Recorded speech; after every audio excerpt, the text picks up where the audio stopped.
your greatness lies within your uniqueness. It's not the other way around. We all want great, but very few people are willing to do what it takes to be great. And I think what it takes to be great is to be so completely self-aware of your unique wiring.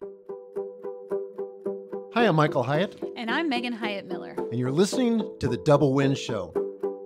Today, we have a fantastic conversation with Ken Coleman that I think you're going to love.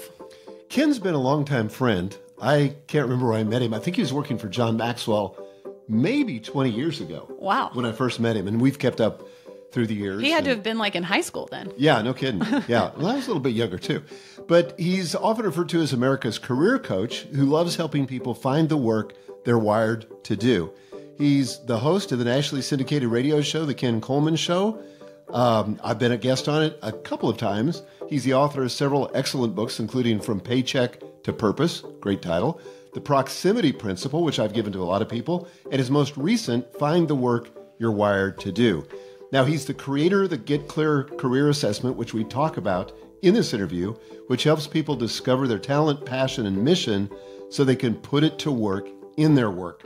And it's literally helped hundreds of thousands identify what they do best, the work they love doing, and the results that matter deeply to them. So the last 10 years, he served at Ramsey Solutions. Most of you know Dave Ramsey. He's a husband, a father with 3 kids, and here's our conversation. Enjoy. Ken, welcome to the show. Glad to be with you guys. This is so fun. It's I so love the fun. studios. Thank you. Yeah, it's great. We love having you here, and you live and work in Franklin. That's right. I live 2 miles probably from right where we sit. Amazing. It's so amazing. Yeah, love this town. Greatest small town in America. Quick plug. Yeah, but It please, is. but please don't move here because everyone else already is. 100%. I totally endorse that The statement. traffic is a bit of a challenge. Yeah.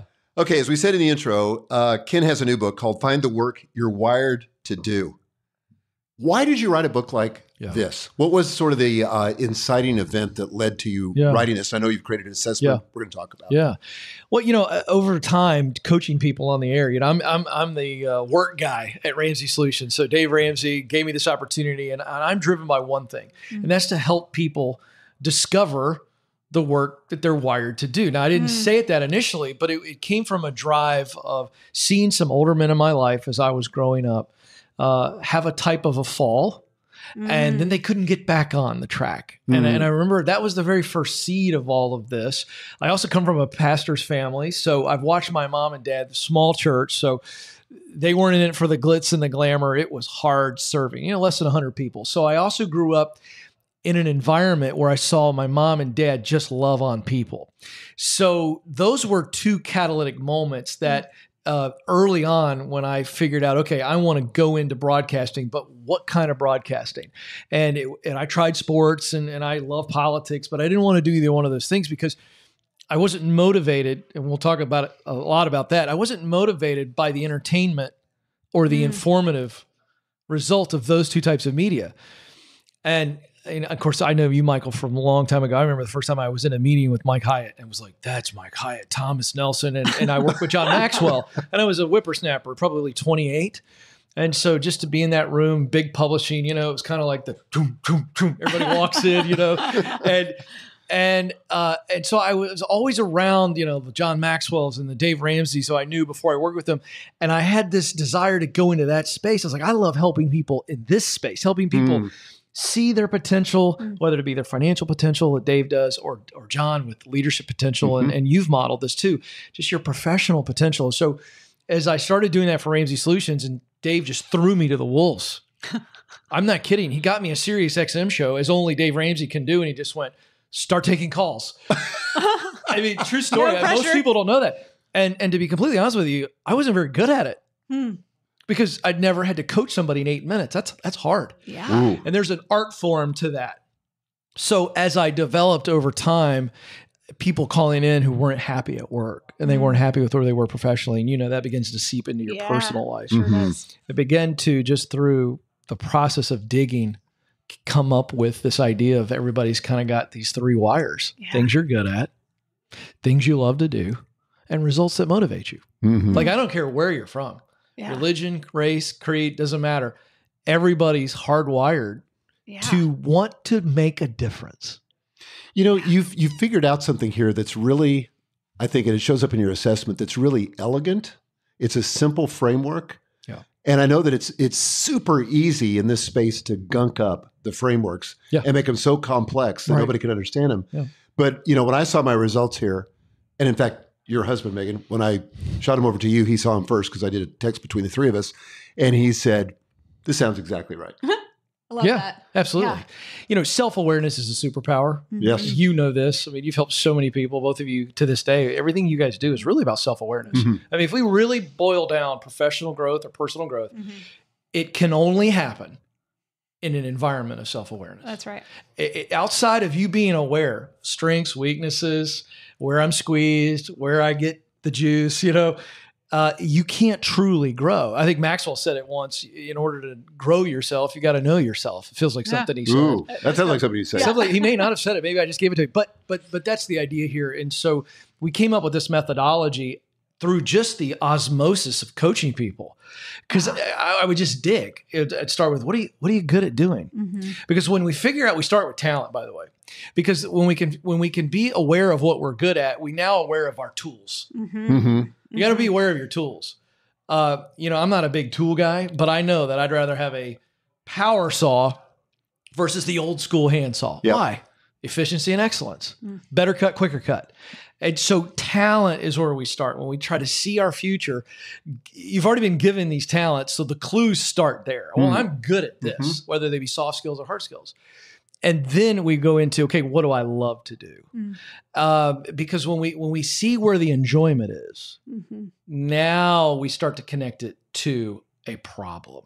Yeah. And then that third wire is what we call mission, which is results that matter to us. Yeah. Again, now we're starting to see what gets us out of bed in the morning. Well, I think this is the thing that's the most distinctive about this assessment is this idea of what gets us out of bed every morning, what results do we care the most about? Because a lot of assessments talk about, kind of how you're naturally wired in terms of what you're good at and what you love to do.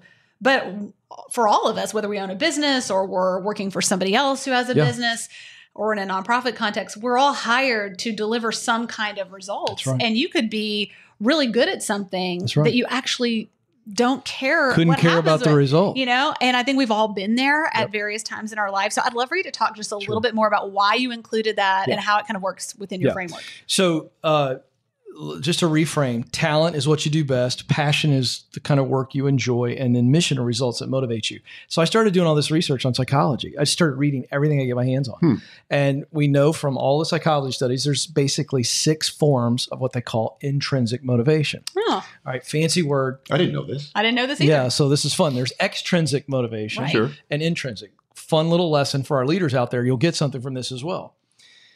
Extrinsic motivation, and I'm going to use parenting because I have 3 teenagers right now. So I also have teenagers. So you're going to love this. About my kids. Do you have boys by any chance? I do. Okay, I'm going to pick on boys because I'm a man. All right. So I have 2 boys and a girl, and boys are inherently sloppy slobs. Absolutely. And true fact. That's a fact. And so my boys share a bathroom. They have their own rooms. But throughout their existence, I've walked up at some point and put a hazmat suit on in order to function without catching some sort of communicable disease because it's squalor. And I would get upset with the boys and I would say something like, if you don't clean this bathroom or you don't clean your room, you're not going to do X. Or so you're not going to go out with your friends or you can't have your friend over. And what would they say? Okay, I'll do it, but with a So they did it, but did they do it because they wanted to? No. They did it because they had to. That's extrinsic. It's kind of like making them shower, 100%, because same deal. I'm about to drive some boys to the University of Tennessee football camp on Sunday. Oof. And the good news is they're old enough that most of them have girlfriends. Right. Which gets to your next point. Fixes it. And so we get to a point of intrinsic motivation is I take a shower because I want to, because I don't want my girlfriend to think that I stink. All God's people said, amen. I've never been happier for a girlfriend in my life. Yeah, it's the person that eats really clean. Yeah. Because there is a intrinsic desire to be healthy. So I studied this. And so the 6 missional results in the assessment, you'll get 1 primary, and I'm looking at Mike's right here. Influence. And so what I did was I used that research and I took what research said were the 6 drivers of true motivation and I just reworded them. And I went, I think that you can take those 6 intrinsic motivators and tie them to work.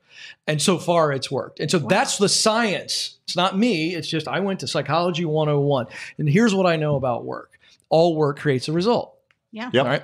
But until you align the love of the task, and so I can say all three of us, are you a 3? Enneagram 3? I'm a 4. You're a with 4. a 3 wing. You're a 3. 3. So we've got 3. I'm a ridiculous, probably unhealthy 3 at times. And thank God for therapy. Yes. And, Yes. Amen. I'm seriously a big fan. So all 3 of us enjoy performing on some level. Okay. And so you have to be able to understand that. So I look at influence, everything that Michael Hyatt does that truly motivates him has an influence piece to it. In other words, people results. You are driven to be able to help transform someone, change their trajectory. Totally. It doesn't even matter what level. If you know that you've put out a piece of content that inherently helps people change their life, you go to bed with an enormous amount of peace. It's so true. And it explains why I love personal coaching now. Yes. Because it's the most transformative experience. Without question. You know, books change people and courses change people and events change people. I'm not denying any of that. But the coaching, that's where you get down to the real nitty gritty. Well, we actually, just right before you got here, Ken, we were in a coaching session with 2 clients, one of whom is the founder, the other is the succeeding CEO. And it was such a rich conversation. I mean, we were like invisibly high-fiving each other across the table. Well, here's the reason. Yeah. You can see it. Yes. You and I both are blessed, you as well. We write books, but you know, the occasional comment that makes its way through Amazon doesn't mean anything like you or you making a point in a coaching session and you see the light bulb. Yeah. Yes. It's so rewarding. It's the influence. That's it. And immediately you are going, that's why I'm here. And so that's the idea. So the missional part is really huge because, and I want to tie this back to leadership. If leaders can figure out this methodology in their hiring, in how they promote people, we make a huge mistake in the leadership world in America where a high performer, we reward them with a promotion sometimes into the wrong seat. Yeah. But we just go, oh, you got to promote them. No, you don't. You can pay them more. Yeah. True. But don't take a crushing salesperson who's unbelievable at what they do, who isn't motivated to influence people. Their result could be achievement. And by the way, most great salespeople, their missional result will be achievement because they like scoreboard. Yeah. They want to see a scoreboard. I need to know. I need to see my results. I don't mind competition. And in fact, if I'm losing, I'm more motivated. They're motivated, and there's nothing wrong with that motivation. Keep that person in a sales role. Yeah. Don't put them in a leadership role. That's right. Because what's going to happen is you're going to wonder, what's off? I'm going to tell you what's off. You just robbed them of their natural motivation. And here's the other thing about leaders. You got to understand what you and I described with our boys is great parenting. It is. Yeah. It's manipulation. Yeah. We're at professionals. At its purest form. And that's great as a parent. Horrible as a leader. Yeah. Yeah. If you are leading through manipulation as a leader, you're not leading anybody. You're trying to control somebody. That's right. Wow. And so allowing a person to see themselves with this, I think it's a wonderful hiring tool as well. So that's why that piece, and I added it later on. When I was first coaching, it was just talent and passion. But I realized something. The ideation of what should I do with my professional life, the ideas come when I know what I'm motivated by. So I look at that influence and I go, okay, great. I know that's screaming people, people, people. Because there's 4 types of work. And I learned this from the What Color's Your Parachute guy. Oh, no, that guy. Okay. He's the legend. So he divided the world of work into 4 areas: people work, process work, ideal work, and object or things, right? So you think more tactile. So I work on a car, I'm a mechanic, or maybe I invent something. Or artist. So you can take every job in the world, every profession, and put it in one of those 4 buckets. So for example, the Hyatts and me, we are in the people and idea space. We're all about people, but we have a lot of ideas, right? Versus, let's say, a counselor. That would be almost strictly people, right? You're using some methodologies, but it's like you're not sitting there coming up necessarily with new things. You're in the moment sitting with them. We're writing books. You created some amazing products, whether it be your planner. That's an idea meeting with people. So we can take all of the Hyatt work and put it in those 2 buckets. Yeah. So the idea here is when I see influence, I go, that's people, people, people.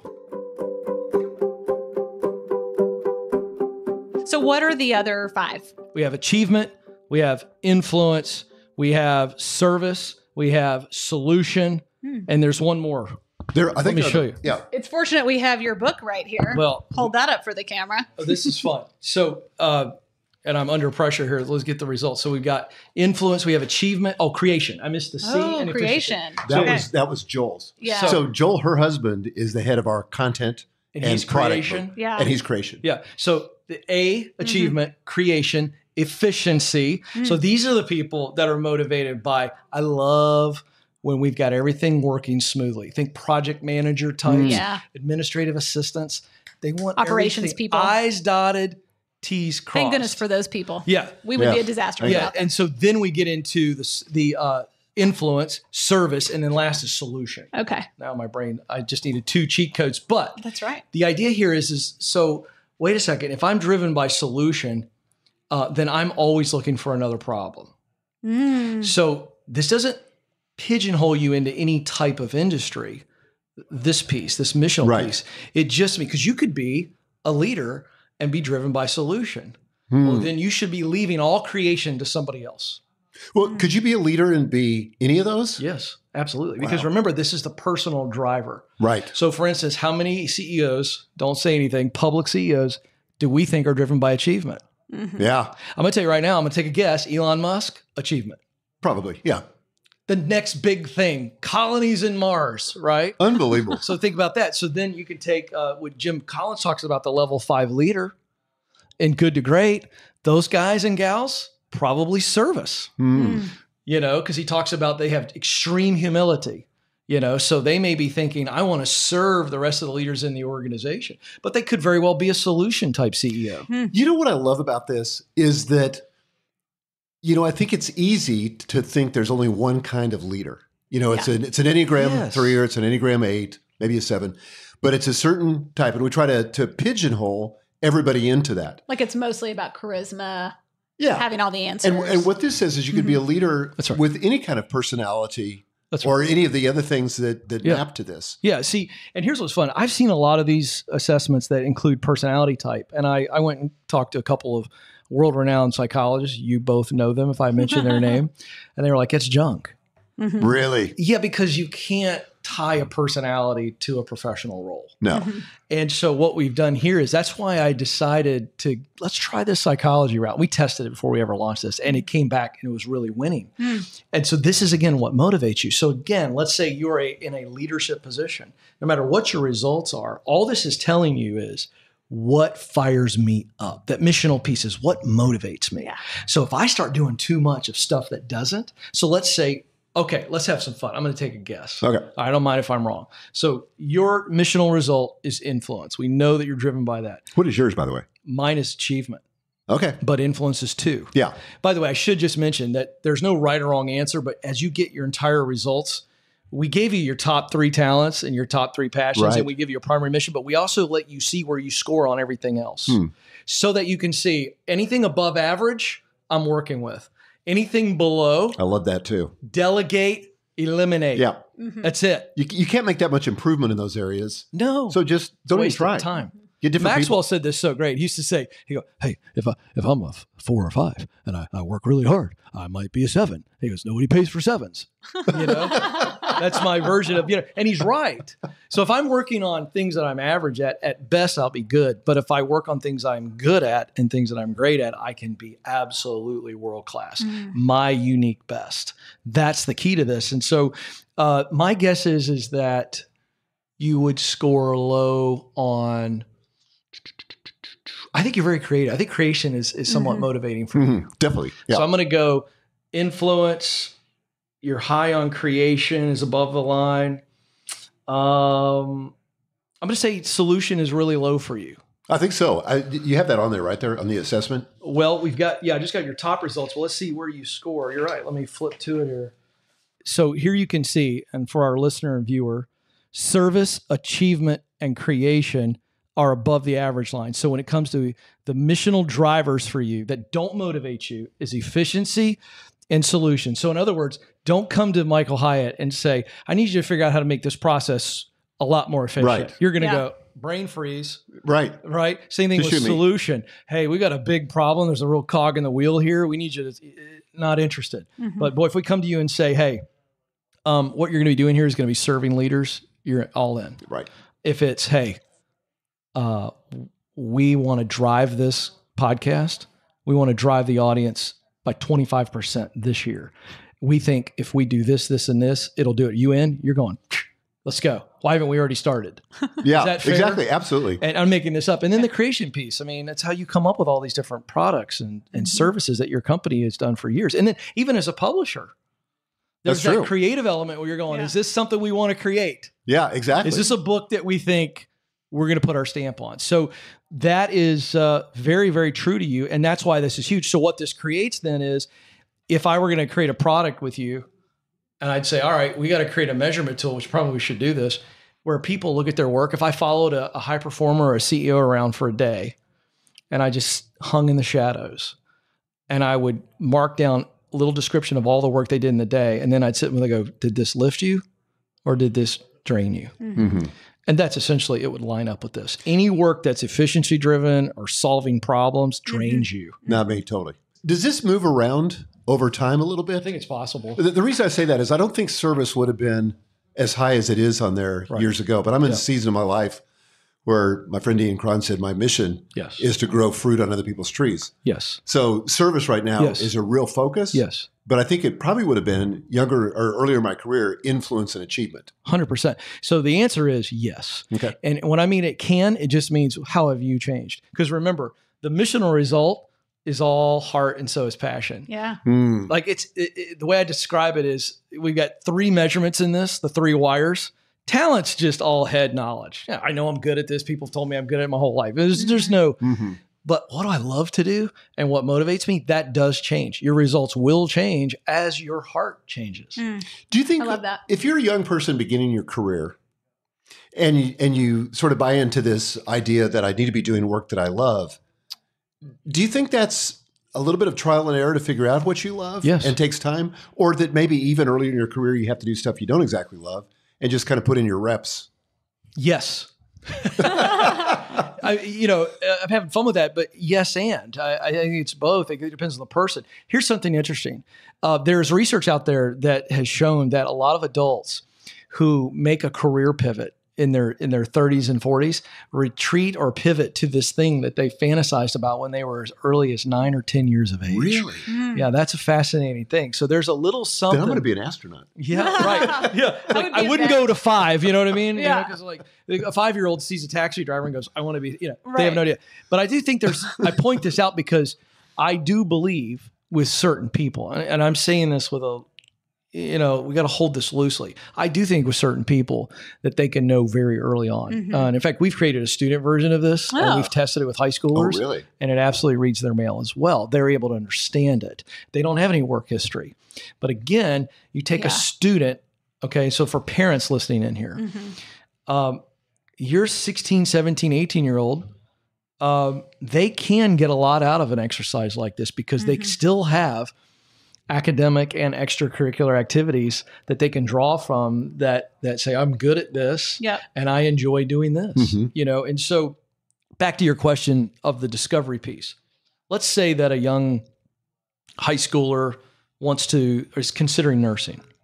Let's say they take this and they score really high on service. By the way, they'll have the huge gift of compassion. Anybody that goes into health, you'll see the result, the talent of compassion, big time up there because they just walk around with their heart out in front and they just want to help people. So in that situation, if your daughter or son says, hey, nursing's the play for me, go, that's great. Here's what I think you should do. Let's make a list of all the types of nurses there are. Well, we get the nurse that checks you in. That's largely administrative. And some kindness and customer service. We got the nurse who's in the operating room. That's big time. We got the nurse in the ER. Hello, that's chaos. A lot of different things going on there. We got the labor and delivery nurse. Oh, that's amazing. Babies. You got the NICU nurse caring for the sick little babies.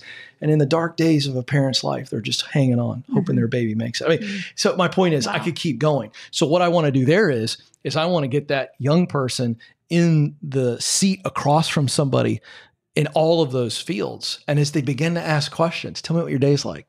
Tell me what the hardest part of your gig is. And maybe they see the nurse cry and say, the hardest thing is not knowing what to say to a parent who's just, I don't know. Yeah. But my point is as we put them in that environment, this is to your question of the exploration. Exploration doesn't have to be, this, I go try this for 2 years and I try this. Exploration is, let's sit them in front of people who are winning in the space, who will be honest with these young people and say, here's the best part of my day. Here's the worst part of my day. Here's what I would avoid. Here's what I think you should do. And as that kid sits there, here's what I know to be true. The tuning fork of their heart will either go ding, ding, ding, or the Family Feud X. And it's that simple. And I've coached kids. I know that to be true. And so this is the number one challenge for parents. We feel so much cultural pressure to get our kid prepared. Is college the way? Is it trade school? We want our kids to win. And this kind of methodology, parents, all it does is it provides you and your child, or you yourself, this mirror where you can see yourself. This is who I really am. Now, what does that mean out here? And again, we must explore, okay, do I want to do people work, process work, idea work, or things work? As you were talking, so my kids are 23, almost 21, 16, 14, 5. Wow. So we are literally doing it. I'm going to pray extra for you today. The 23 to 5, what a range. Just say a lot of prayers. Yeah, absolutely. So our oldest two are out of the house, and our oldest son, who's 23, is right smack in the middle of this, trying to figure out who he is, what he's made to do, what he's wired to do. And I'm just thinking that a great exercise would be to get this book, each of us to have a copy of this book. 100%. So if you're wondering, how do you take this assessment? You buy the book, find the work you're wired to do. Yeah, it comes in the book. And it's like, the old Strength Finder one where it's in there. You get the little code and you redeem it. But I'm thinking, how cool would it be for him to take this assessment, for my husband Joel and I to have taken it, and then have a family conversation about, here's how this self-knowledge looks for Dad and I in our careers. Because 100%. Now it's like, fast forward, like we've already kind of done a lot of this work, and you can see, just like you were talking about with my dad and the influence, how that shows up. Finn, our oldest son, I think would then start to make connections. Oh, well, I mean, for sure, people is like, everything about people is him. Yeah, absolutely. That makes his heart come alive. And I think he would feel a lot of permission. Yes. To be who he is instead of somebody he's not. Like you said, there's a lot of pressure 100%. To be somebody else. But anyway, I just want to encourage you, if you're listening and you're thinking, okay, how might I be able to either use this with myself, my team, or definitely if you have young adult or teenage children, I really think this family conversation, we did a lot of that growing up. We did a lot of things where we would take assessments together and then talk about it. And we still do. Mm-hmm. And it gives you a common language. It really brings you closer together, and you can appreciate your distinctives, your differences, without them kind of driving you crazy. And in this case, here's what kids need to understand, and adults need to hear this. Your greatness lies within your uniqueness. It's not the other way around. Everybody's choosing to chase great, and I love that. We all want to root for a great team, go to a great concert, eat a great meal. We all want great. But very few people are willing to do what it takes to be great. And I think what it takes to be great is to be so completely self-aware of your unique wiring. And when you figure that out, everybody's favorite topic is themselves, let's be honest. And so there really is wonderful confidence that comes from it. In fact, here's what I think. I think that this assessment and the work that's done does 3 things for you. Number 1, it gives you clarity of who you are, what you want to do, why you want to do it. You begin to go, oh, okay, this is why my heart may be a little faster about this. And then this happens. I'm like, my brother loves to do this. I think he's crazy. You know? And we begin to go, okay. And so clarity is first. And this is really fun. Clarity breeds confidence. And confidence breeds courage. Yeah. Yep. That's the magic. And so if we talk about being great professional, and that's the context by which I'm trying to help people make their mark professionally, you cannot do it absent of clarity. We can't be confident when we're not clear. And so if a person is mid-career or they're taking on some new challenges or whatever, or a kid's trying to find their path, we always want to drive people to clarity. That's my mission, clarity on who you are. Because once we get that, the confidence takes over to go, okay, I know who I am. I know what I want to do, kind of why I want to do it. Now I got to figure out where. Yeah. And that is a process. This doesn't tell you where. No assessment can. That would be garbage. And I wouldn't promise that. But what it does is it gives you this job description. When I look at your your statement. This is a purpose statement that everybody gets. Michael Hyatt, I was created to use my talents of instruction, inspection, and communication to perform my passions of leading, promoting, and creating to accomplish my mission of influence by producing change and progress. That's a job description. It is. That's awesome. Now it's 35,000 feet. Right. But I can go look in the world of work and I could lay this over. Right. You're trying to match it up. Does this job allow me to spend 75% of my day? This is the rubber meets the road. How do you really use this if you're trying to pick direction? Does this thing I'm looking at allow me to spend 3/4 of my day, rule of thumb, using what I do best to do what I enjoy to produce results that matter to me? That, by the way, is purpose. That's as plainly as I can say it. No extra oxygen in that sentence. If I use what I do best to do what I enjoy to produce results I care about, I am a happy person and probably really healthy and potentially very wealthy. Gosh. I love that. And it just gets you, I think, to the right job that'll give you the satisfaction faster. Yes. Because, I think of Finn and, as he's trying to figure out what he wants to do with his life, and I was the same way when I was, his age. But you feel like you're looking for a treasure and you just got to stumble upon it because there's no strategy, no Feels plan. like you're waiting for lightning to strike. But if I said to you, it's on this island, I can't tell you where it's on the island, but it's on this island. So don't look at all this other stuff. Yeah. That would have been a huge shortcut. Helpful. Yeah. I'm going to give it to you right now. You ready? And I want you to use this with Finn. Great. Okay. The 3 questions that everybody needs, and I walk them through this in the book. So once you get your results, the next thing I have you do, and I do this on the air. So I've done this about 10,000 times. Oh my goodness. So this is literally. I'm not kidding. Yeah. They keep a log of this. And so they're telling me we're approaching 10,000 calls. But when someone is at this point and they go, okay, I see this part. And really I do this as a cheat code. When somebody hasn't taken the assessment, I just go right to who are the people you most want to help? And I make them answer it. Tell me the people. I want you to describe the people that if I could pay you, so forget about job title, forget about path, who are the people you most want to help? Because by the way, that's what everybody wants to do is help people. Yeah. It's just how am I helping? Yeah. Is it through idea work? Is it process work? People are always on the other end of it. Okay. So I would look at Finn and go, who are the people right now, 23, it's okay. Who are they today? If you had a great salary tomorrow and you were just going to help these type of people, who would be the people? He will begin to ideate. Now, here's the second question. What's the problem or desire that they have? Now, he's already essentially identified that, but we're going a level deeper. This is brilliant. You're going to say it explicitly now. This is coaching. Yeah. So we go, who are the people you want to help? And so I'll give you an example. I had a lady call me on the show, I don't know, 6 months ago. And she said, Ken, you're not going to know what to do with me. I said, okay, shoot.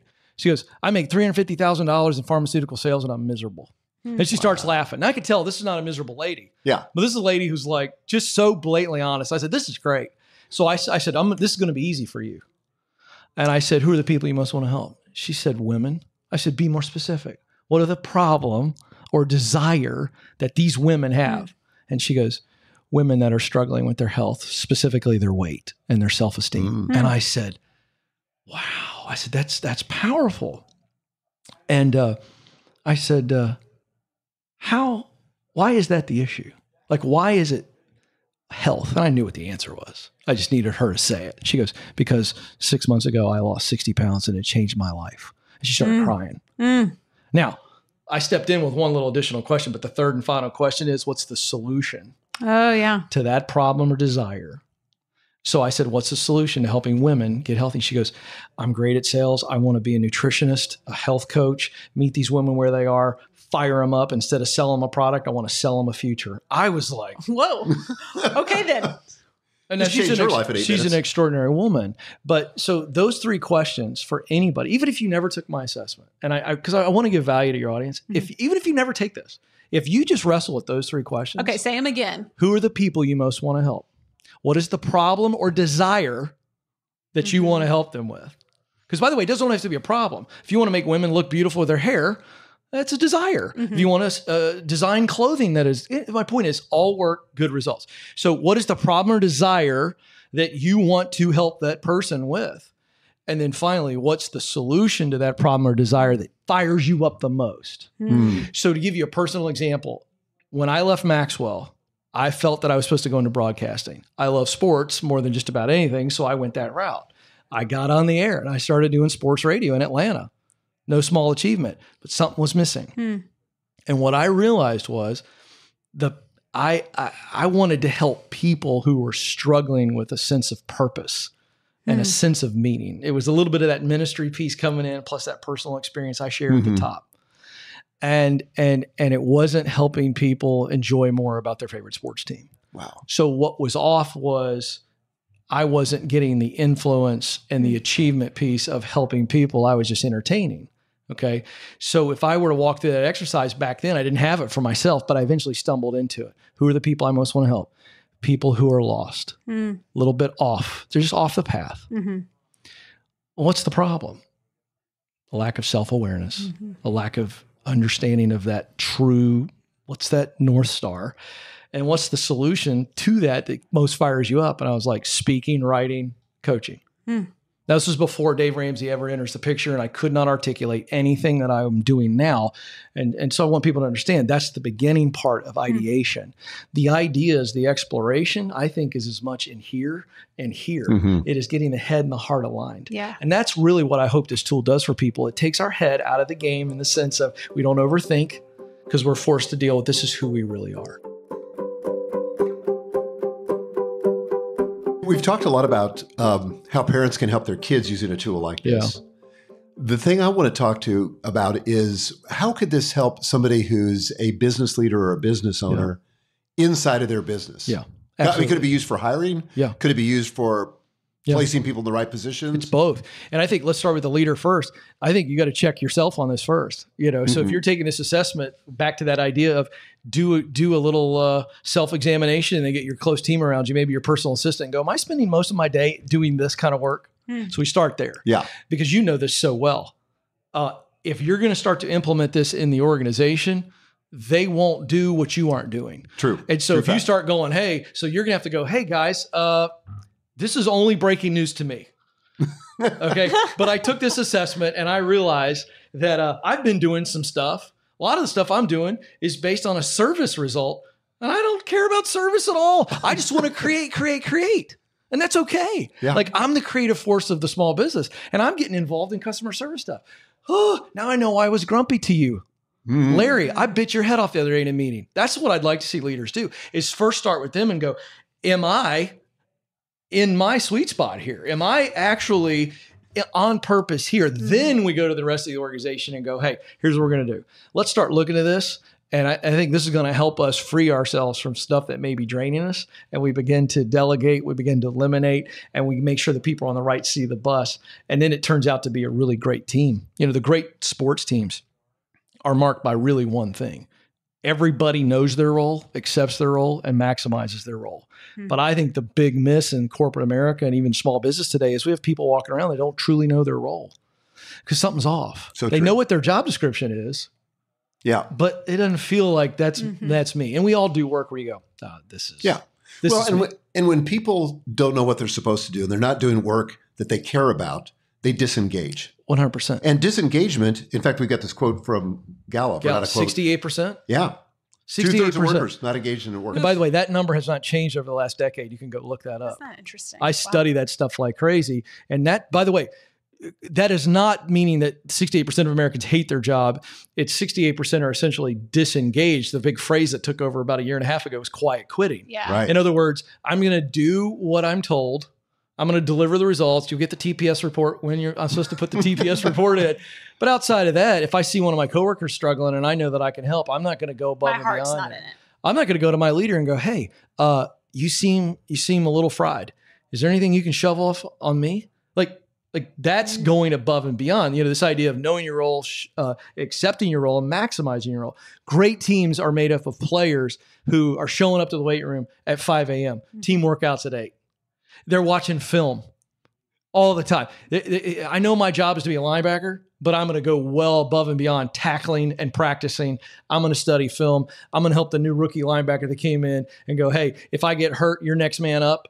And I plan on coming back from an injury, so you better freaking know how to play this, and I'm going to watch film with you. That's what I mean by, but you don't get that when you're disengaged. No, you don't. Engagement drives all that. We did I don't know if you guys do this at Ramsey, but we did the Inc. Best Places to Work survey. We do that every year.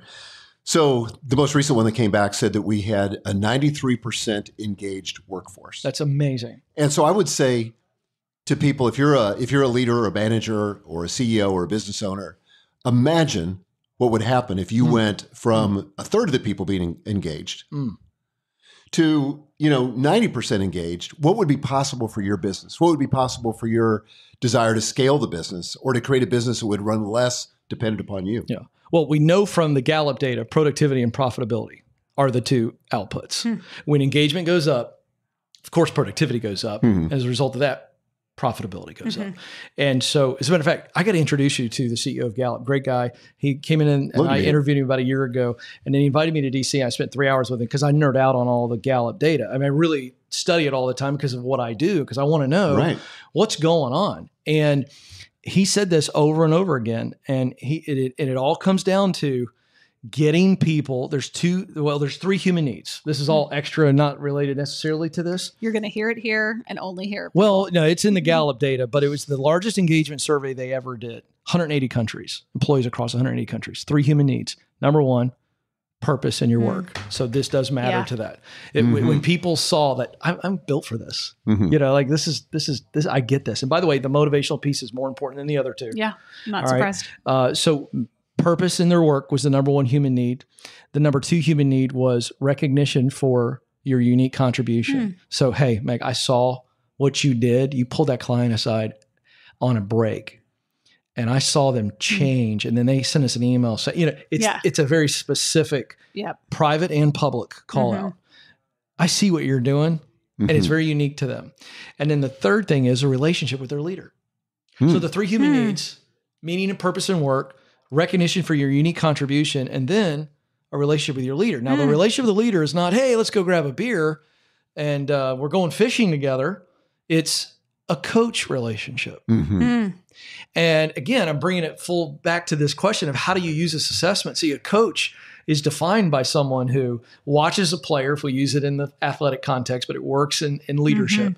And I've got a player on my team and they're in this position. My job is to give them the training, the encouragement, the equipment to actually be good in that position. Yeah. That's the coach's mandatory role. Outside of that, it is constant encouragement.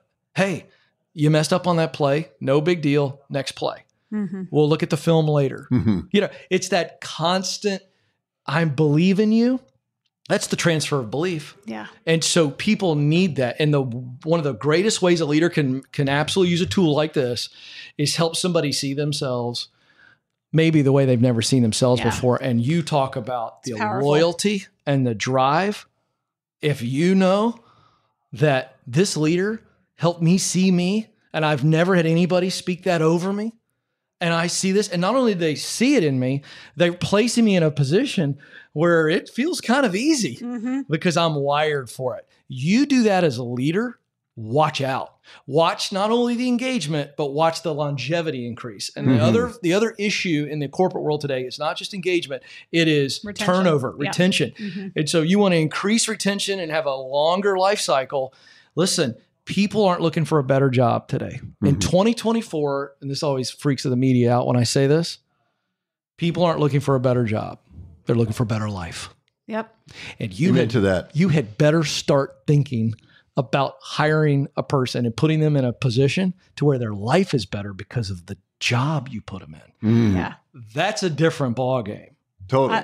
Well, and talk about a competitive advantage. It's huge. Without question. Yeah. They're not going to, where are they going to go? Right. Right. They let them start kicking the tires. I think the biggest mistake a lot of employers make is that they think, when they're thinking about their employees, they're thinking, to retain employees, I got to pay them more. And it's all about the money. Employees don't think that way. I'm not saying it's not important, but it's not the top thing. It's not. In fact, the data backs you up. The data backs you up that says that people would prefer a public recognition more than they would a pay raise. Isn't that so interesting? Now that's shocking to people, but that's because, don't forget, we're all little boys and little girls that have grown up that want to know, do you see me? Do you love me? Yep. And you never lose that. Never lose it. And in the work world, I think if I was going to teach only one leadership lesson, I could teach it in less than 5 minutes. And this would be the only leadership lesson I would ever teach. And that is, every week, you better sit with your direct reports and ask them 2 questions. How are you doing? how can I help you win in your job? The first question is a very personal question. They will not answer it fully right away. You'll have to keep that one up. They'll give you surface answers for a while because they're trying to figure out what's going on. Am I safe? What's your angle? Am I safe? Yeah. And so over time, they will begin to answer that. And they'll say, well, I'm struggling. My mom had a stroke. Yeah. And she's going to be okay. But it really freaked me out. And I'm struggling. And in that moment as a leader, you got to go, hey, we got you. What's on your plate right now? What do you need? What's best for you right now? And they're going to look at you like you got horns growing out of your head. But it's in that moment you have a chance to truly lead and go, I'll tell you what, let me pull the team together. We'll take this off of you. We're going to step in. Family matters. You go. You go. Keep me posted. And when your head gets good, come on back. Now, let me tell you something. Wow. From that moment on, you have built enormous trust with that one person. So that first question, how are you doing? It's not walking by in the hallway. How you doing? No. How you doing? You doing okay? You doing good? Great. And if they don't answer right away, don't turn into Dr. Phil. It'll come, right? Because then it gets creepy. You're like, that's going to take a little bit of time. No, I mean, really? Yeah, really. You're not telling me, because they're not used to that. And so the second question is also important, and that is, how can I help you win in your job? Now, here's the weird thing about this. Until they begin to answer the first question, honestly, they'll never really give you the answer to the second question. Because to your point, they got to feel safe enough to go, hey, I'm struggling a little bit, know that you actually care about them as a human. And then once you care about them as a human, that same person I just used example, will look at you and go, yeah, I don't have the software. The software that you gave us, it doesn't work. And they're still going to be a little cautious because it's hard to tell your boss this. Yeah. But when they know you care about them, they're going to be willing to go, well, I could use an assistant. I'm dying. I can't do the output that you're asking me to do. Only when they know you care about them will they actually trust you enough to say, I need your help. Man. Wow. But that's really what's going on in the world of work today. That's why people leave. They leave leaders not sometimes because of what the leader did to them, but because of what the leader didn't do for them. Yeah. And I think if you can ask those two questions on a weekly basis. Say that again. Because most people, this is big impact. Yeah. And this is coming from 10,000 people telling me why they're leaving. They're always leaving because of the leader. Always. They don't quit a job. They quit a leader. They quit a leader. Even if it's a great opportunity. Yep. They're leaving leader. And most of the time, it's not because the leader did something to them in the form of an insult or pass them over or treat them with disrespect, but what the leader did not do for them. Wow. They will go where they feel cared for or they feel like there's some potential. Remember back to the statement, people want a better life? They will stay with you longer. They will follow you to the gates of hell if they believe that they are in a better situation in their life as a whole because they get to work with you. Wow. That's the challenge before leaders today. So understand, really what are you doing for your people? Well, I got news for you. Everything you're doing for them is worthless if they're not answering those two questions on a regular basis. I love Man, that. this has been so powerful. It really has. I hate that we have to wrap up because I've so many more questions. I know. We'll have to have you on again. I would love for that. sure. Thank you. I think this directly relates to the idea of the double win, because if you're not ultimately spending the majority of your time in your desire zone, it's hard to win at work, And I think this is a great tool in this book, this assessment, to get clarity on what those things are in your desire zone. So I love the desire zone, by the way. Yeah, it's pretty great. But before it really dovetails with this too. It does. Yeah, it does. Similar, but yours is better. No. I think this is just a tool, but I love the way you describe the desire zone. And I would say that this will help you get there. I think so too. I think it's a great diagnostic to help you get there. Before we are done. Okay. I got to have you answer 3 questions, rapid fire. Oh, my favorite thing. One sentence. And explain answers. the double win to our listeners, because they're listening to the Double Win podcast, so they probably know why they're here. Yeah, you probably know why you're here. But in case you just randomly searched for something and you found this podcast because you were just a huge Ken Coleman fan. Right. We know that's what it was. The double win is winning at work and sucsucceeding at life. So we don't want you just to succeed in the work domain. We want you to succeed in all of your life, including, your relationships, money, your body, et cetera, et cetera. So first question is, what is your biggest obstacle in this season of your life to winning at work and succeeding at life? A lack of patience while completely driven by passion. It's really good. hard Golly, to. that's well said. It is. Yeah. Okay. I'm That's supposed great. to do one sentence. Yeah. That's it. You're going to. I get that. You understand that? Okay. So how do you personally know that you've gotten the double win, that you're winning at work and succeeding at life? When I am fulfilling the role of husband and father to the best of my ability, and I am growing in my ability to reach people, those are the measurements. That's great. That's really good. And then what's one ritual or routine that helps you do what you do? Reflection at the end of the day. Learned this from John Maxwell. He did it with a glass of red wine. He said, in the hot tub, I do it with a cigar and a glass of ginger beer. And I reflect on where I won, where I lost, and what I need to do different tomorrow because of the win or the loss. Well, what's that look like? Are you actually writing that down, or are you talking through it with your wife? Or are you just no, it's by myself. And She doesn't like the cigars. Yeah, she loves as a wife who Right. formerly had a husband who smoked cigars. I'm not formerly a wife. I'm still a wife Yeah. to the same husband. But Yes. the cigars are former. Just to be clear. before we Okay, start good. rumors. Well, I feel sad for him, but I know, get it. yeah. No, it's actually a form of meditation. I'm Yeah, not writing I'm not it down. It's quiet, and it's toward the end. I mean, everybody's kind of in bed, and it's not every night's a cigar. That would be unhealthy. Good to every know night. because I was going to talk to you about that. Yeah, no, but it is a quiet moment by myself outside, and I'm just running through the day, rewinding while it's still fresh. That's great. Where did I win? Where did I lose? Why? To both. And then what does that mean I need to do tomorrow? And that's become it's become a really easy routine. It's not overwhelming. It's just kind of in the moment present. And it helps me because I'm such an emotional guy. And as I'm growing older, I'm learning the discipline of being present in my feelings, not letting my feelings drive the moment, but kind of sit back in it a little bit. And very healthy. It's really wise. Trying. Great amount of therapy. Yeah, I mean that. I mean, well, that. I think as Enneagram I mean 3s, it. we have a really hard time tapping into our emotions because it creates unproductivity. If I have to deal with an emotion, I can't be as productive. Yeah. So I just want to bury it.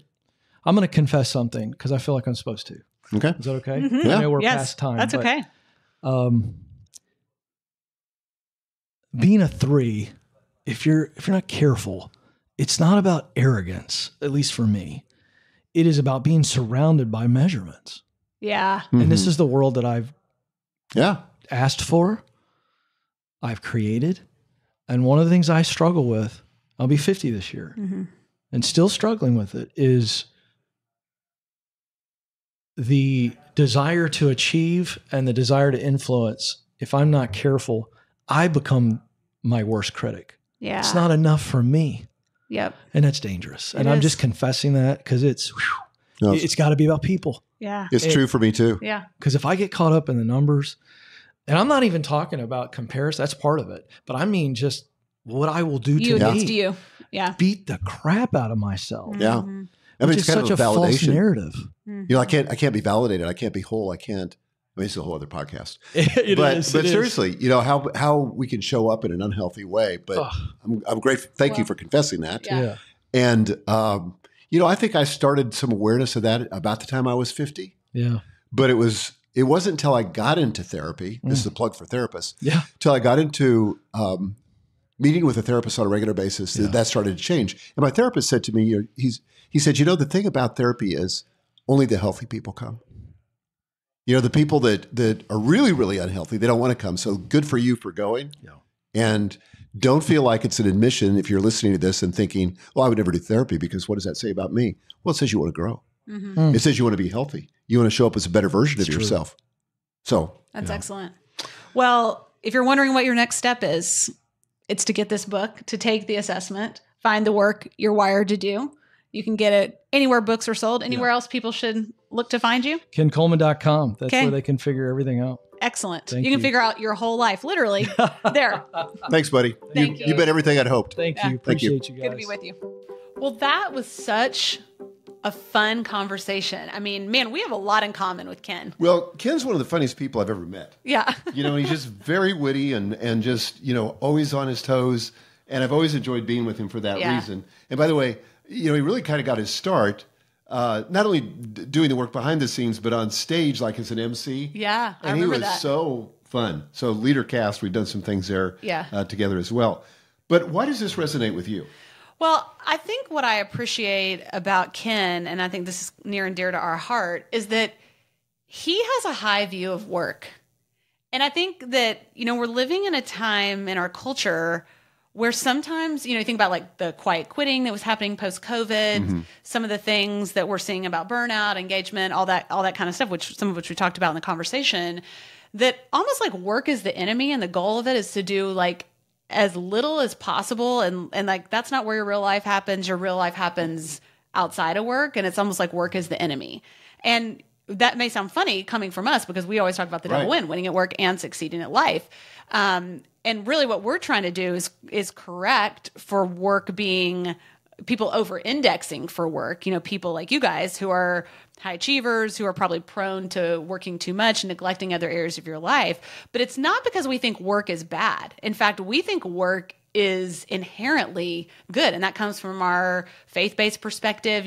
We believe that work is good and that it's redemptive and sanctifying and fulfilling and all of those things. And Ken does too.